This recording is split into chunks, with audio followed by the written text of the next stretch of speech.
and found her father above the mantel. The artist had done well to capture his rugged nobility. Agrafena gazed into her father's eyes and smiled. Her legacy would outlast his, her final thought, as the last of Halka blood bled from her veins.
The Stromark Massacre, a Space Marine Battles audio drama. Part 2, Terra Nihil, by C.C. Dunn. Performed by Sean Barrett, Tim Bentinck, Jane Collingwood, Jonathan Keeble Dunn. Produced by Heavy Entertainment for Black Library.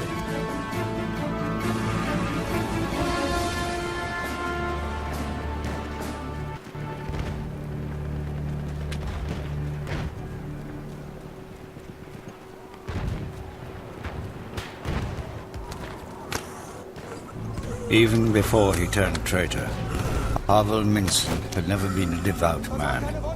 But as he dragged himself across the nuclear-ravaged landscape of his home world, he silently offered up a prayer to the God-Emperor of mankind, begging forgiveness for turning away from his light. Every breath was a supreme effort, emanating from radiation-scarred lungs, and his flesh draped from him in reddened strips. Each heavy footfall burning his feet where his standard-issue boots had simply dissolved in the corrosive mire underfoot was a step closer to death. Pavel looked skyward through melted eyelids and saw the blazing contrails of missiles streaking towards the planet's surface. He dropped to his knees and spread his arms wide, ready to embrace the fate he'd been denied during the initial bombardment, when he'd found himself outside the protection of the palace as the nuclear hellfire rained down. Time froze as he awaited the inevitable wash of searing heat and blinding light, but the inevitable never came. Confused, Pavel struggled to his feet and dragged himself sluggishly in the direction of the impacts. He and his entire regiment had rebelled, taken up arms against those they once called allies, and they paid the highest price.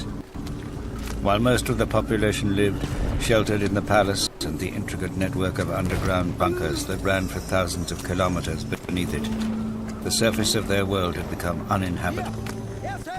If the objects he'd witnessed were not yet more nucleonic warheads, then what new kind of punishment was being meted out on him and his kin? He did not have to wait long for an answer. Through the constant downpour of ash and the chemical haze, 5 figures resolved. A quintet of giants, clad in crimson, sent forth to wreak their bloody vengeance. Their movement was ponderous and slow, as much a result of their sheer bulk as the swamp-like conditions, but they moved with purpose, as if bent on a singular, vital goal. Life rapidly running away from him, Pavel picked up his place in the vain hope that these angels of death would grant him swift mercy, but in the end it was futile.